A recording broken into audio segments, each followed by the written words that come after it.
नमस्कार, मेरा नाम है ओम प्रकाश यादव और आप देख रहे हैं वॉइस ऑफ रिपब्लिक। लोक पोल नामक एक मेगा सर्वे का परिणाम अभी आप टीवी चैनल और यूट्यूब चैनलों पर देख रहे होंगे। यह सर्वेक्षण बता रहा है कि भाजपा और जदयू का जो एनडीए गठबंधन है उसको 105 से 114 सीट आ सकती है और महागठबंधन जिसमें आरजेडी और कांग्रेस सहित अन्य दल हैं उसको बहुमत के आसपास का आंकड़ा आ सकता है 118 से 126 सीट तक। और पोल परसेंटेज जो दिखाया है इस सर्वे ने वो बताता है कि 38 से 41% वोट एनडीए गठबंधन को मिलेगा और महागठबंधन को 39 से 42% और अन्य को 12 से 16% और 2 से 5 सीट। आइए इस पर थोड़ा सा बात करते हैं। इसके पहले भी कई एक सर्वेक्षण हुए हैं सी वोटर्स का, और ये जो यशवंत देशमुख हैं वो पोल उल करते रहते हैं, ओपिनियन पोल सर्वेक्षण वगैरह वो भी आते रहा है। आप विगत 10 साल 15 साल पुराना रिकॉर्ड खंगाल के देखिएगा, स्पेशली बिहार के परिप्रेक्ष्य में, तो आप पाइएगा कि इन सर्वेक्षण करने वाली कंपनियों का एक ट्रेंड रहा है, खास करके 2012-13 के बाद से, तो वही 10 साल 12 साल हुआ। ट्रेंड ये रहा है कि जब किसी राज्य में चुनाव होता है या फिर देश में जब चुनाव होता है तो पहले ये उठाते हैं कि एनडीए पीछे चल रही है, लेकिन वो दिखाएंगे कि लोकप्रियता में मोदी जी और या उनके जो स्टेट का रहता है तो वहाँ का चीफ मिनिस्टर आगे चल रहा है। फिर धीरे धीरे उस गैप को बताएगा कि गैप अब बराबर होने लगा है, और चुनाव के कुछ दिन पहले तक आते आते वो बताएगा कि एनडीए का बढ़त है, स्पष्ट रूप से जीत रहा है। और ओपिनियन इलेक्शन के ठीक पहले जो लास्ट ओपिनियन पोल दिखाते हैं लोग या सर्वेक्षण दिखाते हैं उसमें दिखा देंगे कि क्लियर कट जीत हो रही है। ऐसा नहीं है कि ये सर्वे गलत नहीं साबित हुए हैं, कितने बार भी साबित हुए हैं गलत, और धीरे धीरे ये गंभीर प्रश्न उठने लगा कि साहब ये सर्वेक्षण स्पॉन्सर्ड होते हैं, पैसा दे करके लोग सर्वेक्षण कराते हैं, और अब तो ये आम बात हो गई है, जग जाहिर है। बहरहाल इस सर्वेक्षण के संबंध में आपको लगेगा कि ये पिछले सभी सर्वेक्षणों से अलग है। अलग क्यों है? आप सब लोग को मालूम है कि 5 या 6 अक्टूबर को संभावित है कि यहाँ पर आचार संहिता लग जाए, यानी चुनावों की तिथि की घोषणा हो जाए। तो इतने माने on the verge of declaration of the announcement of the dates of election, ये अभी क्यों बता रहा है? ये इसलिए बता रहा है कि अब इन सर्वे करने वाले कंपनियों या जो मीडिया हाउसेस है, इन लोगों को ये डर लगना शुरू हो गया है। आप अब देखिएगा, उठा लीजिए, एनडीटीवी हो, जी न्यूज हो, आज तक हो, न्यूज़ 24 हो, ये सभी गोदी मीडिया के कैटेगरी में ही आते हैं। और ये हम नहीं, ये असंख्य लोगों ने असंख्य बार कहा है। अब इन लोगों की परेशानी ये हो रही है कि भैया मुख्य रूप से तो ये लोग व्यापारी हैं, मुख्य रूप से तो इन लोग धंधा करता है, तो अगर एकदम जिसको बोलते हैं कि बैल का सिंह गाय, गाय का सिंह बैल में कर देगा, मतलब एकदम ही झूठा बोलने लगेगा, तब तो इसका धंधा भी चौपट हो जाएगा। वैसे भी आपको पता है कि इस देश में अब जो लोग समाचार देखते हैं उनका प्रतिशत, उनकी संख्या यूट्यूब देखने वाले की ज़्यादा है बनिस्पत मेन मीडिया का न्यूज़ को देखने के लिए। इसलिए आप यूट्यूब की संख्या भी बहुत बढ़ी है और इसमें भी अलग अलग धड़े हैं।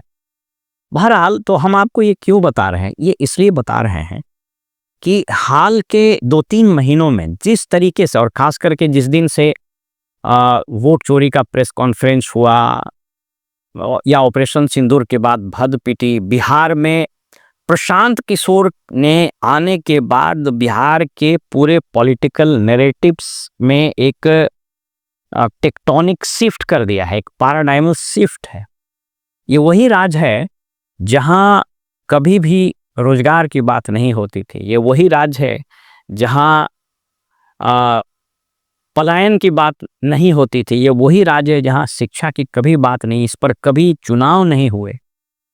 तो प्रशांत किशोर कि जो इन्होंने 2022 में 2 अक्टूबर से भितरवाहा जो आश्रम है गांधी जी का बेतिया, वहाँ से जो पदयात्रा शुरू की इन्होंने, तो वहाँ से जब उन्होंने ये नैरेटिव सेट करना शुरू किया तो धीरे धीरे ये सारे पॉलिटिकल पार्टीज मजबूर हो गए और वो बात करना शुरू किए रोजगार का, पलायन का, एजुकेशन का, स्कूलों की स्थिति का।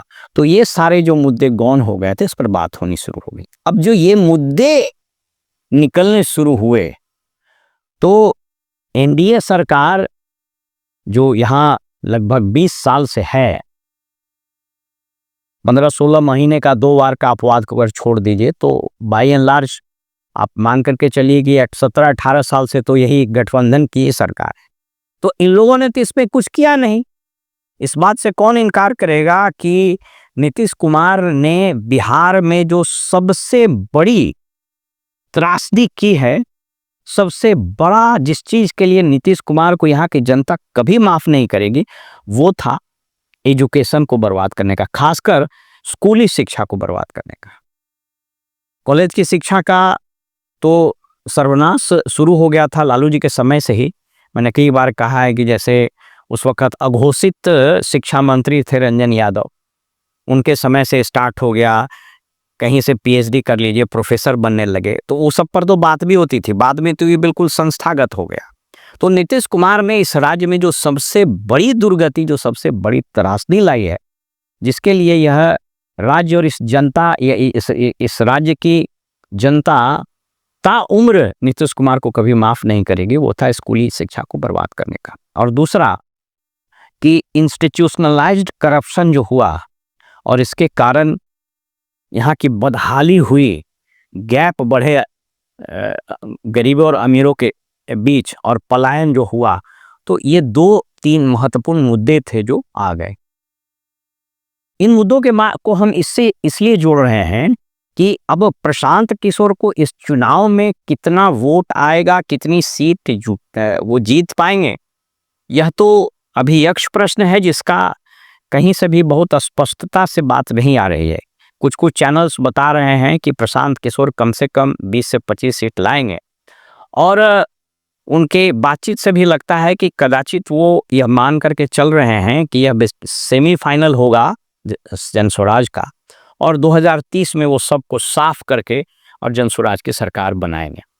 बहरहाल वो एक अलग विषय है, लेकिन यह जो सर्वे आप देख रहे हैं स्क्रीन पर, यह सर्वे बेसिकली प्रशांत किशोर के द्वारा बिहार में पॉलिटिकल नैरेटिव्स, बिहार में उठाए जाने वाले मुद्दों के विषय में परिवर्तन को परिलक्षित कर रहा है। कोई हमारी इस बात से सहमत हो ना हो, तेजस्वी के या फिर महागठबंधन के, आरजेडी के ये जो गेन हो रहे हैं अभी पॉलिटिकल फील्ड में, उनकी जो पॉपुलैरिटी, उनके पार्टी की जो बढ़त हो रही है, इसमें अप्रत्यक्ष रूप से प्रशांत किशोर का बहुत बड़ा योगदान है। यूं कि अब आपको ये विषय अजीब लग रहा है, लेकिन हम आपको इसको एक्सप्लेन कर देते हैं। ये मैं ऐसा इसलिए कह रहा हूं कि प्रशांत किशोर के फुल फ्लेजेड एंट्री के पहले तक आरजेडी उसी अंदाज से अटैक करते थे, और उसके अटैक का जो रहता था वो आइसोलेटेड इश्यूज, यहाँ स्कैम हो गया, यहाँ आप गड़बड़ी कर दिए तो यहाँ क्राइम बढ़ रहा है, यहाँ अपराध हो रहा है, वगैरह वगैरह। लेकिन आरजेडी कभी भी उस तरीके से सिस्टमेटिक प्रहार नहीं कर पाई नीतीश कुमार पर, जिस तरीके से प्रशांत किशोर ने करना शुरू किया। अब हाल में लीजिए कि इन्होंने 5-6 नेताओं और मंत्रियों की जो कलई खोली भ्रष्टाचार का, इसने इस सरकार की क्रेडिबिलिटी का सत्यानाश कर दिया। आज की तारीख में नीतीश कुमार की विश्वसनीयता, इनके मंत्री परिषद में तमाम मंत्रियों की स्वीकार्यता, उसकी छवि को प्रशांत महासागर में एक तरह से समझिए डुबा दिया है। इसको हम लोग बोलते हैं ना कि एक बरमूडा ट्रायंगल है, वहां कोई भी जहाज जाता है और डूब जाता है। तो बेसिकली इनके ये सारे लोग उस बरमूडा ट्रायंगल में फंस गए। तो आपको लग रहा हो कि जब अगर ऐसा है तो प्रशांत किशोर को इसमें बढ़त क्यों नहीं दिखाई दे। तो यहाँ ऐसे समझिए कि इस राज्य की जनता को कुछ आए या ना आए, लेकिन एक चीज आता है कि जिसको हराना चाहती है उसको हराने के लिए वो उसको समर्थन करना चाहती है जिसके जीतने की संभावना ज्यादा है।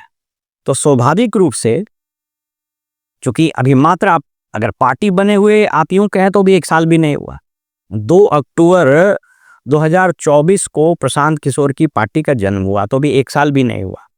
तो लोगों के मन में यह प्रश्न हिलोरे ले रहा है कि भैया नीतीश कुमार को तो भगाना ही है, चाहे 10,000 रुपया दे चाहे 2 लाख रुपया दे, अब इसका कोई उपाय है नहीं, इससे मुक्ति चाहते हैं। हम भी इधर हाल के महीनों में इतने जगह हम घूमे हैं, लोगों से मिले हैं, लोग हाथ जोड़ता है, कहता है कि नीतीश कुमार से मुक्ति मिल जाए, कोई आ जाए, माने उन्हीं लोगों के शब्दों में कि भैया कुकुर बिलाए आए बाएं जो आ जाए मंजूर भाई, इससे मुक्ति दिलाओ भैया।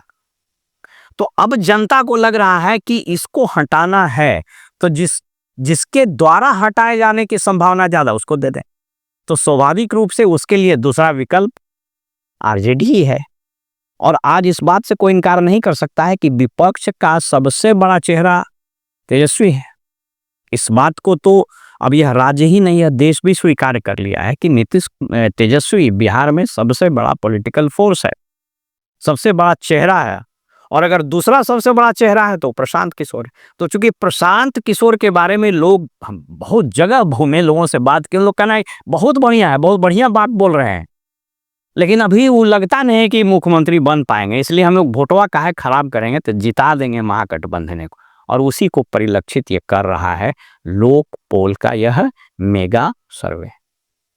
तो इस मेगा सर्वे से बाय एंड लार्ज हम लोग इत्तेफाक रखते हैं, लेकिन अभी भी यह समझिए, जिसको अंग्रेजी में कहावत है, there are so many leaps between cup and the tea. अभी भी कुछ दिन बाकी है। और इनफैक्ट अगर चुनाव की बात करें तो मोटे तौर पर पहला जो फेज होगा चुनाव का, उसमें अभी कम से कम 1.5 महीने का वक्त है। तो 1.5 महीना में गंगा में बहुत पानी बह जाएगा। लेकिन ये तो मानना पड़ेगा कि एक तरह से प्रशांत किशोर का यह पूरा पदयात्रा, प्रशांत किशोर का यह पूरा नैरेटिव्स को, पूरे पॉलिटिकल